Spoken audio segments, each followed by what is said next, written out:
Hi friends, welcome back to our channel Aristotle education channel. మన ఛానల్లో స్వతంత్ర భారత రాజ్యాంగ నిర్మాణం స్వతంత్ర భారత రాజ్యాంగ నిర్మాణం గురించి ఈ యొక్క వీడియోలో మనము తెలుసుకోవడానికి మనమందరము ప్రయత్నము చేద్దాం ఫ్రెండ్స్. భారత రాజ్యాంగ పునః సందర్శన. భారత రాజ్యాంగ పునః సందర్శన ముందుగా 8వ తరగతి సాంఘిక శాస్త్ర పాఠ్య పుస్తకంలోని 13వ అధ్యాయం చదివి భారత రాజ్యాంగానికి సంబంధించిన అంశాల గురించి మనము తెలుసుకున్నాం కదా. అయితే ఇందులో మనము నేపాల్ మధ్యంతర రాజ్యాంగ ప్రవేశిక 2007 గురించి మనము తెలుసుకోవడానికి ప్రయత్నం చేద్దాం ఫ్రెండ్స్.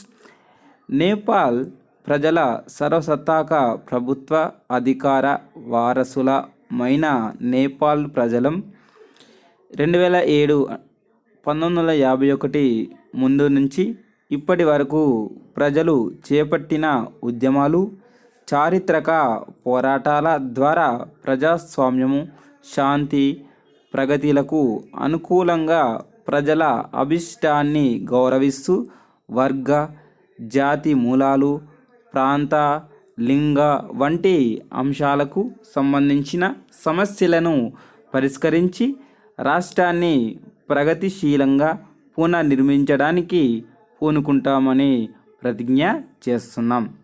పోటీ ఆధారిత బహుళ పార్టీ ప్రజాస్వామిక పాలన వ్యవస్థ పౌర స్వేచ్ఛ, ప్రాథమిక హక్కులు, మానవ హక్కులు, వయోజనులకు ఓటు హక్కు, క్రమం తప్పకుండా ఎన్నికలు, పత్రికా రంగానికి పూర్తి స్వేచ్ఛ, స్వతంత్ర న్యాయ వ్యవస్థ, చట్టబద్ధ పాలన అన్న భావన వంటి వాటన్నింటితో కూడిన ప్రజాస్వామిక విలువలు, నియమాలకు పూర్తి నిబద్ధత వ్యక్తపరుస్తున్నాం.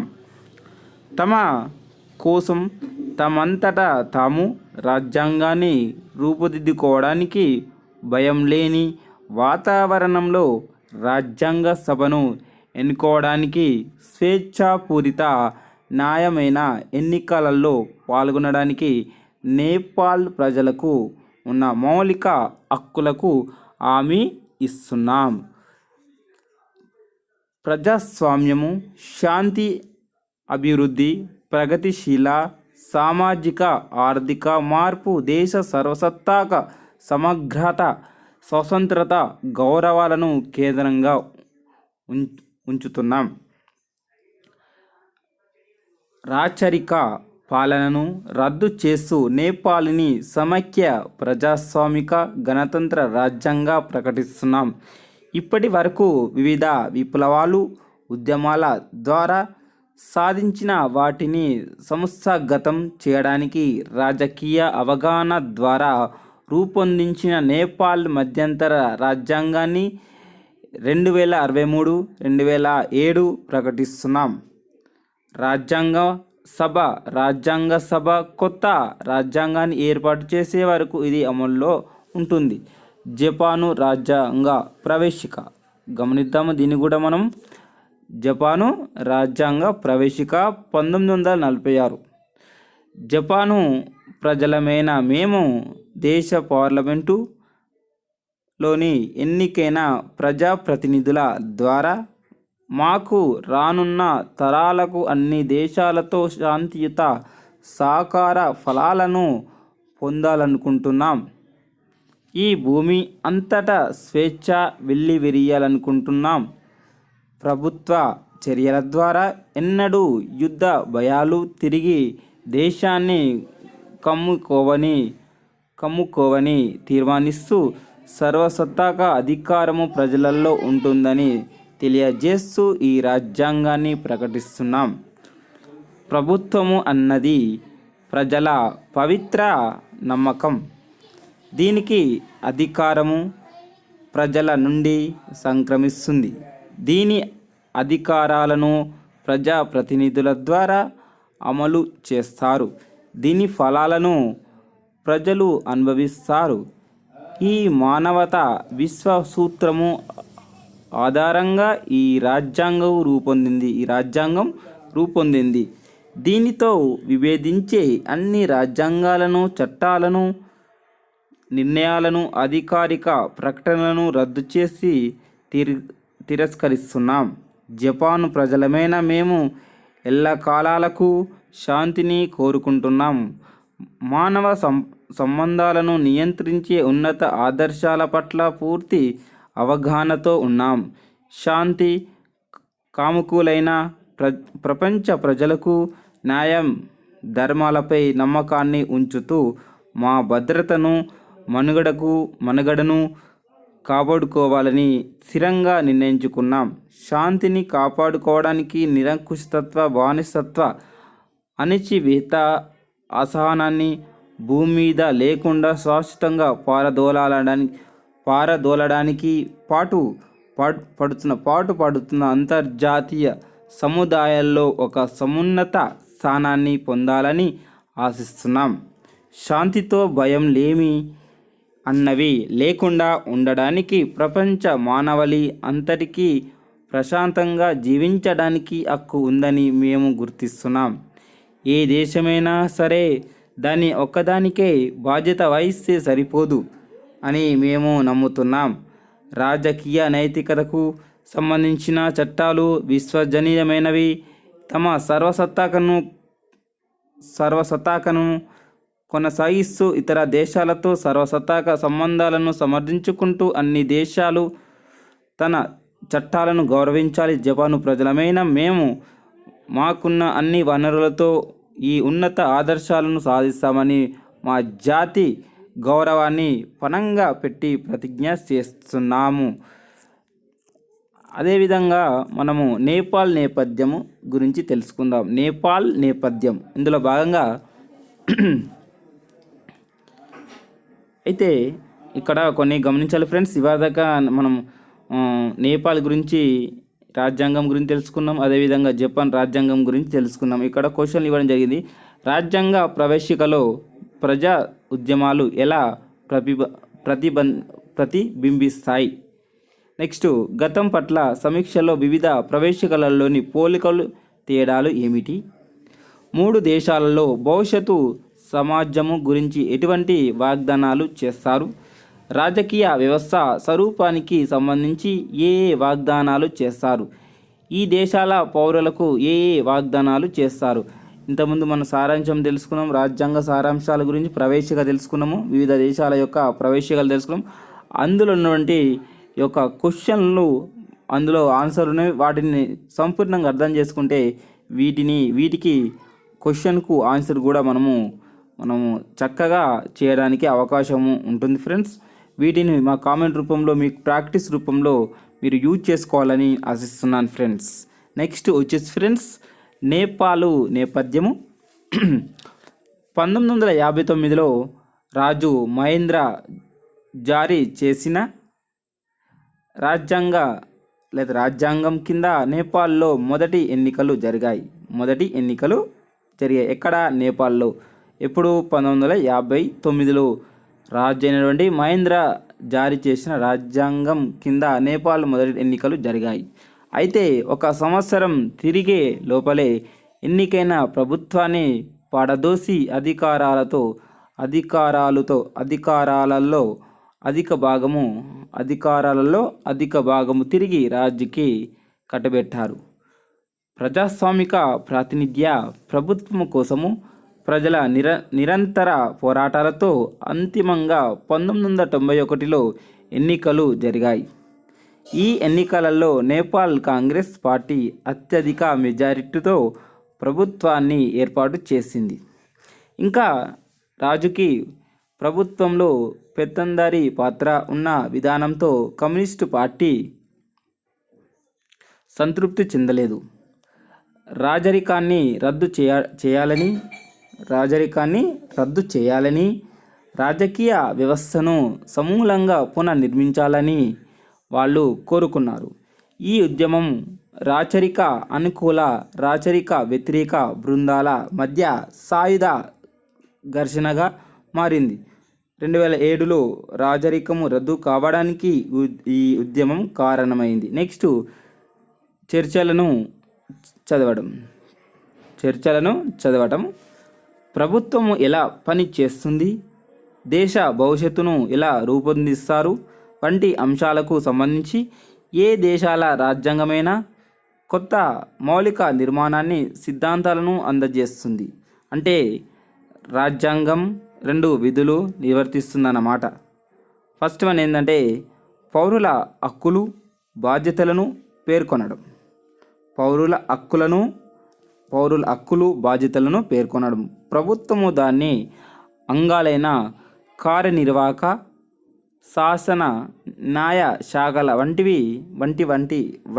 వాటి నిర్మాణము, అధికారాలను పేర్కొనడం. నెక్స్ట్ సెకండ్ వన్ ప్రభుత్వము సమాజము కలిసి నిర్మించవలసిన భవిష్యత్తు సమాజ స్వభావాన్ని సూచించడము. అంటే దేశము ముందుకు వెళ్ళడానికి ప్రస్తుత అంశాలను ఎలా మార్చాలో రాజ్యాంగము సూచిస్తూ ప్రధానంగా భవిష్యత్తు చట్టాన్ని పేర్కొంటుంది. నెక్స్ట్ వచ్చేసి ఫ్రెండ్స్, నేపాల్లో రాజ్యాంగాన్ని రూపొందించే ప్రక్రియ 2007లో మొదలైంది. ఇది 2015లో పూర్తి అయ్యి అమల్లోకి వచ్చిన కొన్ని వర్గాల అసంతృప్తిని వ్యక్తం చేస్తున్నాయి. దీనికి కారణం అనేక మౌలిక అంశాలపై నేపాల్లోని అనేక రాజకీయ ధోరణులు ఒక ఏకాభిప్రాయానికి రాలేకపోవడము.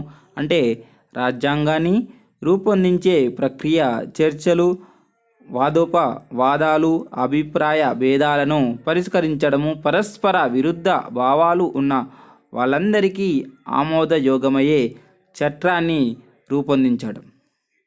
ఈ ప్రక్రియ రాజ్యాంగ నిర్మాణ ప్రక్రియ. భారతదేశంలో ఇది ఎలా జరిగిందో చూద్దాం. మరి భారతదేశ రాజ్యాంగ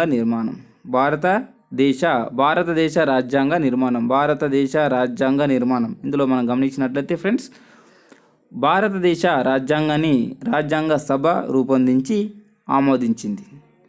బ్రిటిష్ వలస పాలనను వ్యతిరేకంగా స్వతంత్రం కోసము భారతీయ ప్రజల సుదీర్ఘ పోరాట ఫలితం ఇది.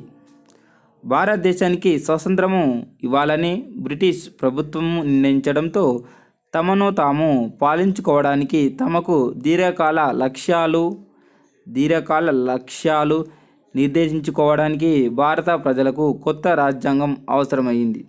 దీనికోసము 1946లో రాష్ట్రాలకు ఎన్నికలు జరిగిన తర్వాత రాజ్యాంగ సభకు ఎన్నికలు జరిగాయి.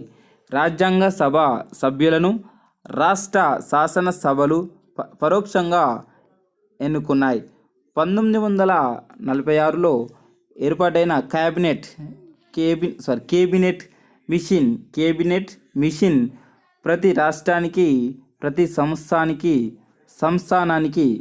సంస్థానానికి లేదా కొన్ని సంస్థానాలతో కూడిన బృందాలకి కొన్ని శాసనాలను కేటాయించింది. ఈ ప్రకారము బ్రిటిష్ ప్రత్యక్ష పాలనలోని రాష్ట్రాలు 292 సభ్యులను ఎన్నుకోగా అన్ని సంస్థానాలు కలిసి 93 సభ్యులను ఎన్నుకున్నాయి. ప్రతి రాష్ట్రము నుంచి ఎన్నికైన సభ్యులలో ఆ రాష్ట్రాలలో ఆయా వర్గాల జనాభాను బట్టి హిందువులు, ముస్లింలు, సిక్కులు మరియు ఇతరులు ఉండేలా ఈ ఎన్నికలు నిర్వహించారు. రాజ్యాంగ సభలో షెడ్యూల్ కులాలకు చెందిన 26 మంది సభ్యులు ఉండేలా కూడా చూశారు. 26 మంది సభ్యులు ఉండేలా కూడా చూశారు. రాష్ట్రాల శాసన సభలలో ఎన్నికలు నిర్వహించగా సంస్థానాల ప్రతినిధులను సంప్రదింపుల ద్వారా ఎంపిక చేశారు. మొత్తం మీద దీంట్లో 9 మంది మాత్రమే మహిళలు. దీంట్లో 69% సీట్లతో భారత జాతీయ కాంగ్రెస్ అతిపెద్ద పార్టీ కాగా, ఆ తర్వాత స్థానంలో ముస్లింలకు కేటాయించిన స్థానాలలో అధిక శాతాన్ని గెలుచుకున్న ముస్లిం లీగు ఉంది. మొదట్లో బ్రిటిష్ ఇండియాకి చెందిన అన్ని ప్రాంతాల సభ్యులు దీంట్లో ఉన్నారు. అయితే 1947 ఆగస్టు 14న పాకిస్తాన్ భారతదేశంగా దేశ విభజన జరగడంతో పాకిస్తాన్కి చెందిన ముస్లిం పాకిస్తాన్ రాజ్యాంగ సభగా ఏర్పడ్డారు. రాజ్యాంగ సభను వయోజనులందరికీ కల్పించిన సార్వత్రిక వయోజన ఓటు హక్కు ద్వారా ఎన్నుకోలేదని మీరు చూశాము మనమందరం. దీనికి ఎన్నికలు పరోక్షంగా జరిగాయి. అంటే భారత సమాజంలోని అన్ని వర్గాలకు ఇది ప్రాతినిధ్యం వహించడం లేదు. అప్పట్లో జనాభాలో 10% ప్రజలకి రాష్ట్ర శాసనసభలకు ఓటు వేసి హక్కు ఉంది. అంతేకాదు సంస్థానాల ప్రతినిధులకు ఎన్నికలు జరగనే లేదు. అయితే ఇక్కడ మనం గమనించినట్లయితే సంబంధిత సంస్థానాలతో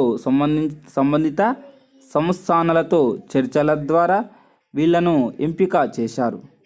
స్వాతంత్రము పొందనున్న నేపథ్యంలో తీవ్ర రాజకీయ కార్యకలాపాలు, ప్రజల మధ్య పెరుగుతున్న ఘర్షణల నేపథ్యంలో ఈ నిర్ణయం తీసుకున్నారు. భారతదేశంలో విలీనం కావాలని సంస్థానాలు ఇంకా నిర్ణయించుకోలేదు. స్వతంత్ర రాజ్యాలుగా కొనసాగుతామన్న ఆశ వాళ్ళల్లో చాలామందికి ఉండేది. అందుకే వాటి ప్రతినిధులను రాజ్యాంగ సభలో చేరమని అడిగారు. మొదట్లో ముస్లిం లీగుకి చెందిన సభ్యులు సమావేశాలకు హాజరు కాలేదు. అయితే ఆ తర్వాత హాజరు కాసాగారు. రాజ్యాంగ సభ అందరికీ ప్రాతినిధ్యము వహించినప్పటికీ అన్ని రకాల అభిప్రాయాలను పరిగణలోకి తీసుకోవడానికి ప్రత్యేక శ్రద్ధ వహించింది. ఉత్తరాలు, వార్తా పత్రికలలో వ్యాసాలు, ఇతర మార్గాల ద్వారా అన్ని వర్గాల ప్రజలు తమ భావాలను తెలియజేసేలా తన పనికి విస్తృత ప్రచారాన్ని కల్పించింది. 1946 డిసెంబర్ 13న రాజ్యాంగ సభలో జవహర్లాల్ నెహ్రూ ఈ ముఖ్యమైన ప్రకటన చేశారు. భారతదేశానికి మనము కోరుకుంటున్న భవిష్యత్తు ఒక బృందానికో లేదా ఒక వర్గానికో లేదా ఒక రాష్ట్రానికో పరిమితమైనది కాదు. ఇది దేశ 40 కోట్ల జనాభాకు సంబంధించింది. ఇక్కడ లేని వాళ్ళను గుర్తు చేసుకోవడము మన విధి. ఇక్కడ ఒక పార్టీ కోసమో లేక ఒక బృందం కోసమో పని చేయడానికి లేము. దేశం మొత్తము కోసం మన ఆలోచన చేయాలి. భారతదేశ 40 కోట్ల ప్రజల సంక్షేమాన్ని దృష్టిలో ఉంచుకోవాలి.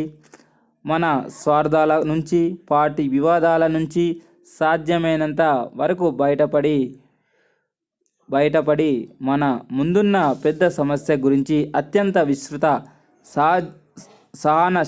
సహనశీల ప్రభావవంత పద్ధతిలో ఆలోచించి మనము రూపొందించేది దేశమంతటికీ అర్హతమైనదిగా ఉండాలి. దేశమంతటికీ అర్హతమైనదిగా ఉండాలి. ఈ అత్యంత బాధ్యతాయుత కార్యక్రమంలో ప్రవర్తించవలసిన విధంగా మనము ప్రవర్తించామని ప్రపంచం గుర్తించేలా మనము ఉండాలి. అదేవిధంగా మనము ఇక్కడ గమనించినట్లయితే డాక్టర్ బిఆర్ అంబేద్కర్ నాయకత్వంలో ఒక ముసాయిదా సంఘం ఏర్పడింది. అన్ని దృష్టికోణాలను పరిగణలోకి తీసుకొని అంతిమ ముసాయిదాను రూపొందించే బాధ్యత ఈ సంఘానికి అప్పగించారు. రాజ్యాంగానికి సంబంధించిన ముఖ్యమైన అంశాలపై సభలో సుదీర్ఘంగా చర్చించి వాటికి విస్తృత దిశానిర్దేశము చేశారు. చర్చించి ఆమోదించే నిమిత్తము అంతిమ ముసాయిదాను రాజ్యాంగ సభ ముందు ఉంచారు. అంతిమంగా ఈ సభ 1946 నవంబర్ 26న రాజ్యాంగాన్ని ఆమోదించింది. ఇది 1950 జనవరి 26 నుంచి అమల్లోకి వచ్చింది. భారత రాజ్యాంగంలోని ముఖ్యమైన అంశాలు ఎలా రూపొందించాయో తెలుసుకోవడానికి రాజ్యాంగ సభలోని కొన్ని ముఖ్యమైన చర్చలను ఇప్పుడు మనము చూద్దాము. ఇక్కడ మనం గమనించినట్లే ఫ్రెండ్స్, మనము ఇక్కడ క్వశ్చన్ గమనిద్దాము. ఏమిటంటే, భారతదేశ ప్రజలమైన మేము అన్న పదాలతో భారత రాజ్యాంగం మొదలవుతుంది. భారత ప్రజలందరికీ ప్రాతినిధ్యం వహిస్తామని చెప్పుకోవడము సమర్థనీయమేనా? నెక్స్ట్ వచ్చేసి ఫ్రెండ్స్, దేశం మొత్తానికి రాజ్యాంగాన్ని రూపొందించడంలో భారతదేశ ప్రజలందరూ పాల్గొనగలరా? ఈ ప్రక్రియలో క్రియాశీలంగా పాల్గొనాల్సిన అవసరం ప్రజలందరికీ ఉందా, లేక కొంతమందికి విఘ్నులకు ఈ బాధ్యత అప్పగిస్తే సరిపోయేదా?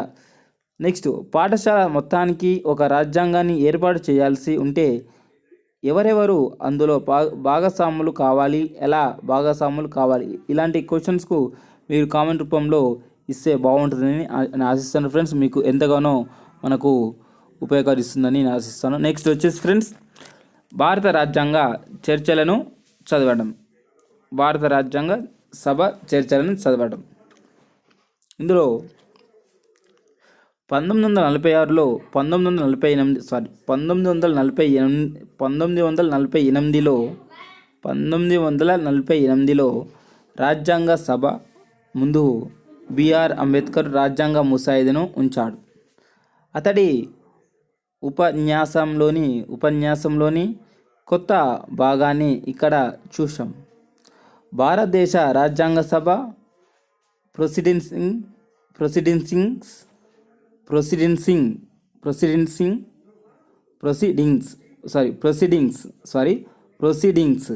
అన్న దాంట్లో ఇది నమోదు అయి ఉంది. ప్రొసీడింగ్స్ అన్న దాంట్లో ఇది నమోదు అయి ఉంది. ఉపన్యాసాన్ని క్లుప్తీకరించిన చోట చుక్కలతో సూచించబడి ఉంది. డాక్టర్ బిఆర్ అంబేద్కర్ ముసాయిదా ప్రతిని తయారు చేసే ప్రక్రియను వివరించడంతో మొదలుపెట్టాడు. సార్వత్రిక వయోజన ఓటు హక్కుతో రాజ్యాంగ సభ ఎన్నుకోవడం లేదు కాబట్టి సాధారణ ప్రజలు సభ్యులలో అధిక శాతము ఇందులో పాల్గొనేలా తీసుకున్న చర్యలను గమనించండి. 1948 నవంబర్ 4న గురువారం ముసాయిదా రాజ్యాంగం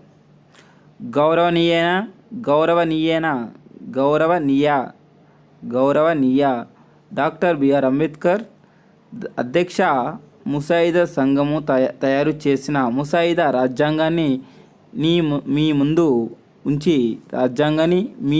ఉంచి దీనిని పరిగణలోకి తీసుకోవాల్సిందిగా ప్రతిపాదిస్తున్నాను.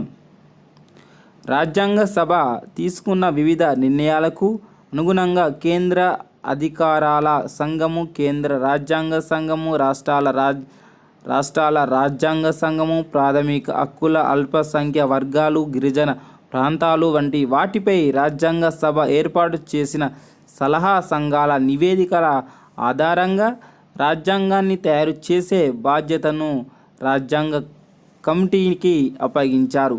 కొన్ని విషయాలలో భారత ప్రభుత్వ చట్టము 1935లోని అంశాలను అనుసరించాల్సిన అవసరం కూడా రాజ్యాంగ సభ నిర్దేశించింది.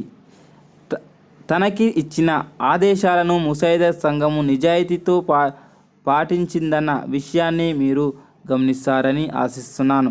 ముసాయిదా రాజ్యాంగం చాలా పెద్ద పత్రం. దీంట్లో 395 అధికరణలు, 8 షెడ్యూళ్ళు ఉన్నాయి. ముసాయిదా రాజ్యాంగం అతిపెద్ద రాజ్యాంగ అన్న దేశం మరొకటి లేదని ఒప్పుకోవాలి. ఈ ముసాయిదా రాజ్యాంగాన్ని 8 నెలల పాటు ప్రజల ముందు ఉంచాం. దీంట్లోని అంశాల పట్ల తమ స్పందనను తెలియజేయడానికి మిత్రులకు, విమర్శకులకు, ప్రత్యర్థులకు తగినంత సమయం లభించింది. నెక్స్ట్, రాజకీయ వ్యవస్థకి సంబంధించిన ఇతర దేశాల అనుభవాలను తమ రాజ్యాంగం ఎలా తీసుకుందో ఇప్పుడు చూద్దాం. ఈ ఉపన్యాసంలో చైర్పర్సన్ అయిన డాక్టర్ బిఆర్ అంబేద్కర్ ఇతర రాజ్యాంగాల నుంచి అరువు తీసుకున్న ప్రక్రియను వివరిస్తూ ఉన్నాడు ఎవరు? బిఆర్ అంబేద్కర్ గారు. వీటిని చదువుతున్న క్రమంలో ముసాయిదాలో పార్లమెంటరీ ప్రభుత్వానికి ఇచ్చిన వ్యవస్థాగత నిర్మాణాన్ని గుర్తించండి. భారతదేశానికి స్వతంత్రం వచ్చిన ఒక సంవత్సరానికి ఈ ఉపన్యాసము ఇచ్చారన్నది గుర్తుంచుకోండి. ఒక సంవత్సరానికి ఈ ఉపన్యాసము ఇచ్చారన్నది గుర్తుంచుకోండి. నెక్స్ట్ వచ్చేసి ఫ్రెండ్స్ పార్లమెంటరీ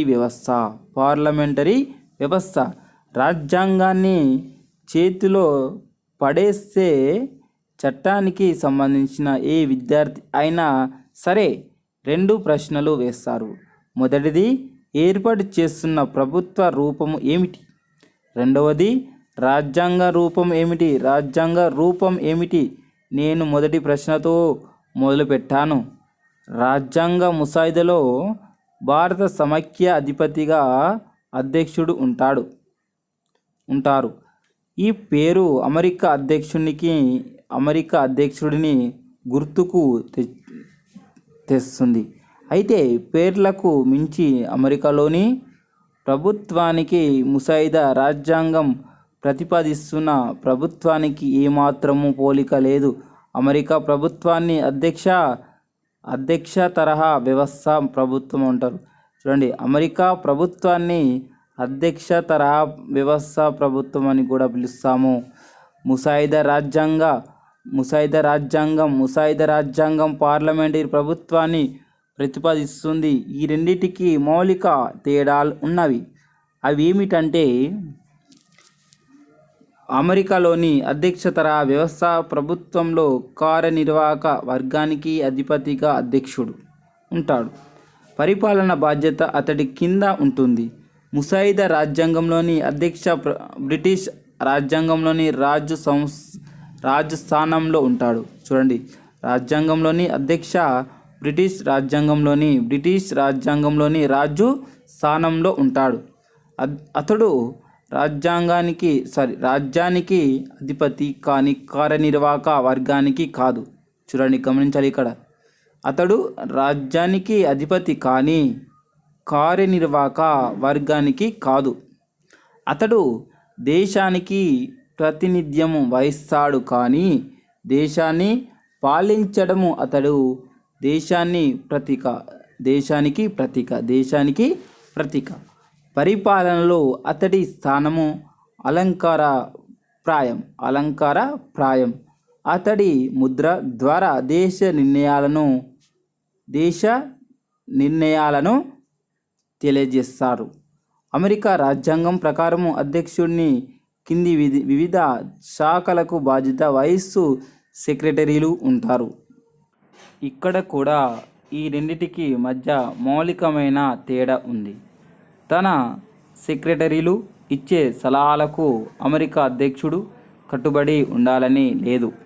కానీ భారత సమైక్య అధ్యక్షుడు సాధారణంగా తన మంత్రుల సలహాలకు కట్టుబడి ఉంటాడు. వాళ్ళ సలహాలకు విరుద్ధంగా అతడు ఏమీ చేయలేడు.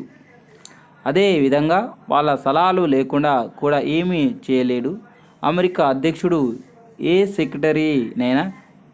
సెక్రటరీనైనా ఎప్పుడైనా తొలగించవచ్చు. పార్లమెంటులో మెజారిటీ మద్దతు ఉన్నంత వరకు భారత సమైక్య అధ్యక్షుడికి మంత్రులను తొలగించే అధికారము లేదు. నెక్స్ట్ వచ్చేసి ఫ్రెండ్స్ సమైక్య వ్యవస్థ. ఇందులో చరిత్రలో ముఖ్యమైన 2 రకాల రాజ్యాంగ రూపాలు ఉన్నాయి.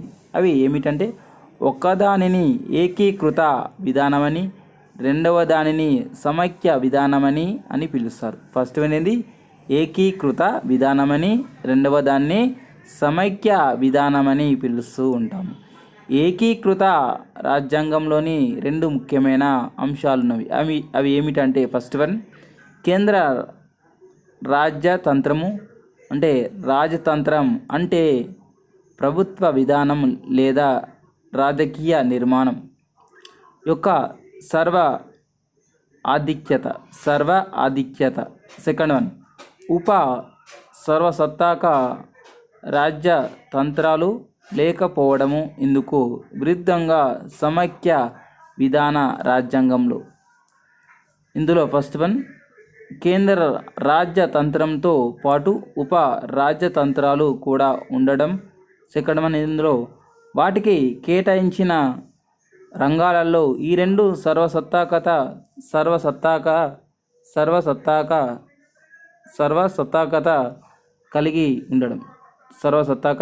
కలిగి ఉండడం.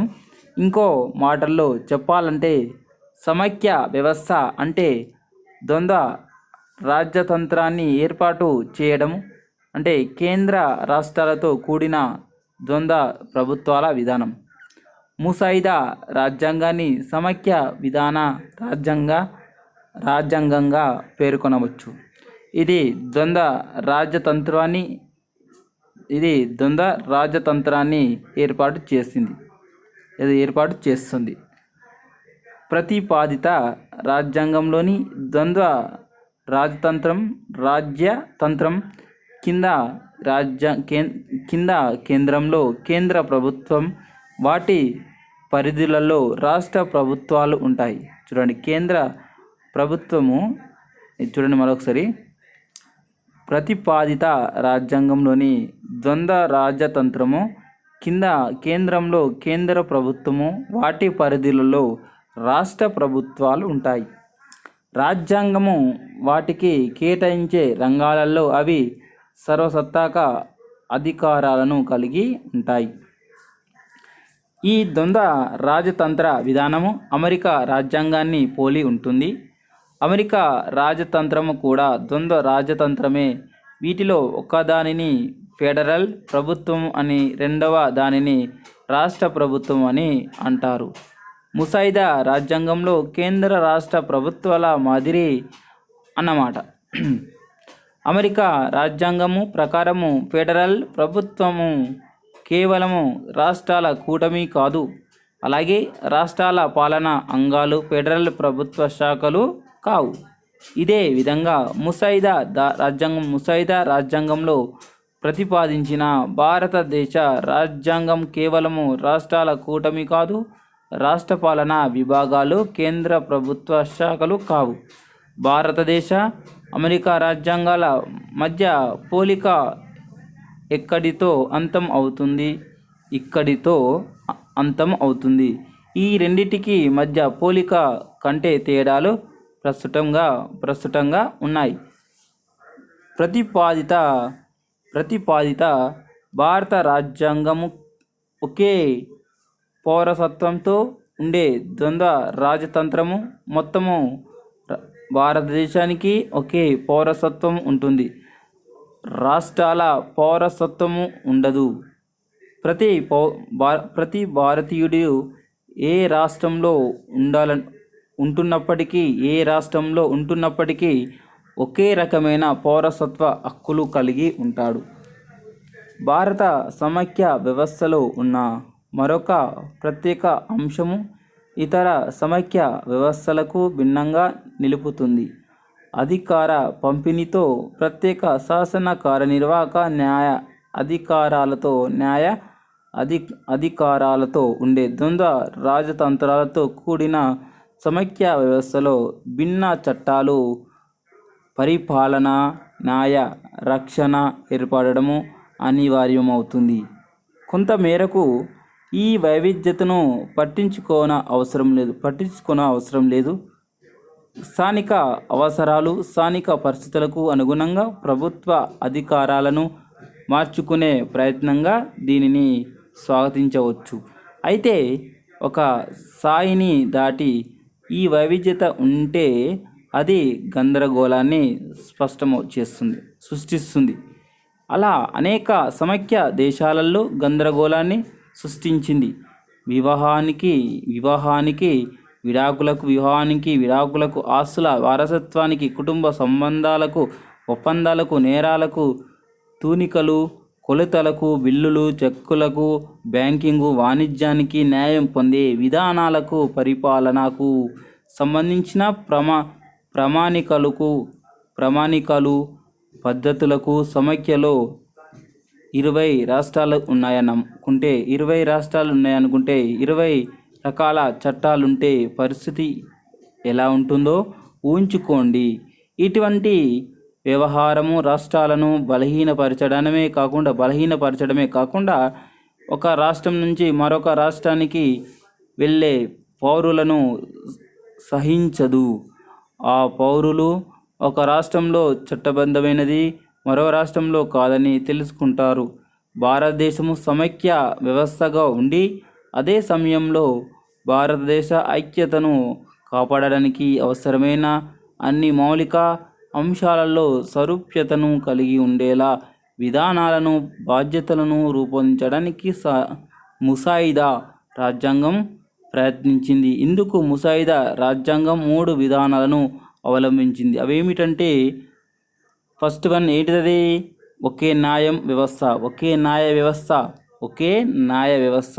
నెక్స్ట్ వచ్చేసి పౌర నేర అంశాలలోని మౌలిక చట్టాలలో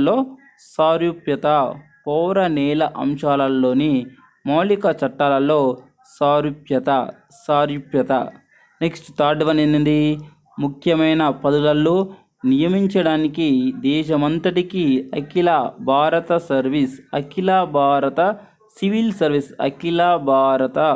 సివిల్ సర్వీస్ను. ఈ సమైక్య వ్యవస్థలోని ద్వంద్వ రాజతంత్రంతో ద్వంద్వ న్యాయ వ్యవస్థ, ద్వంద్వ న్యాయ సూత్రాలు, ద్వంద్వ సివిల్ సర్వీసులు అనివార్యం పరిణామంగా ఉంటాయి.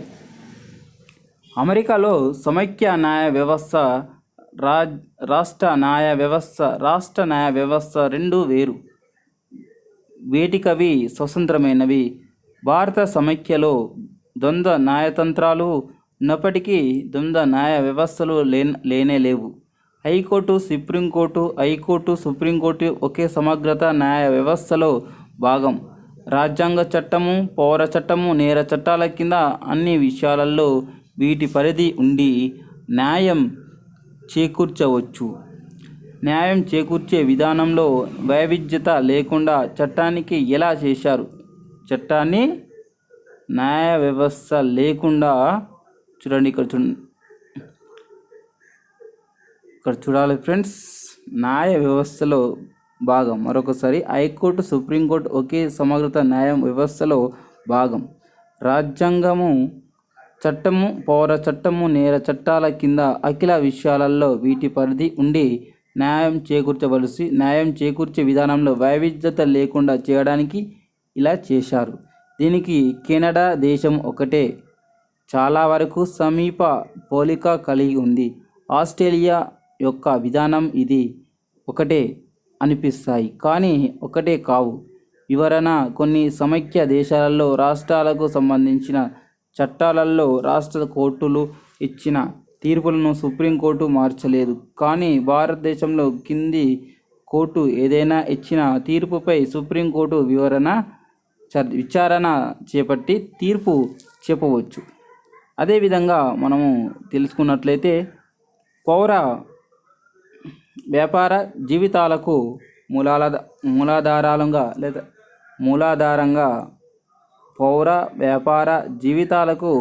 మూలాధారంగా ఉన్న చట్టాలలో వైవిధ్యత లేకుండా చట్టానికి జాగ్రత్త వహించాం. పౌర విచారణ స్మృతి, శిక్షాస్మృతి వంటి పౌర నేర చట్టాల స్మృతులు, సాక్ష్యాల చట్టం, ఆస్తి బదిలీ చట్టము, విడాకులు, వారసత్వానికి సంబంధించిన చట్టాలు ఉభయ జాబితాలలో లేదా కేంద్ర జాబితాలో చేర్చి సమైక్య వ్యవస్థ దెబ్బతినకుండా ఈ చట్టాలలో సారూప్యతను కాపాడారు. వివరణ చట్టాలు చేసే అంశాలను కేంద్ర జాబితా, రాష్ట్రాల జాబితా, ఉభయ జాబితాగా విభజించారు. నెక్స్ట్ చెప్పుకున్నట్లయితే ఇందులో ముఖ్యంగా కేంద్ర జాబితాలోని అంశాలపై కేంద్రం మాత్రమే చట్టాలు చేయగలదు. రాష్ట్ర జాబితాలోని అంశాలపై రాష్ట్రం మాత్రమే చట్టాలు చేయగలదు.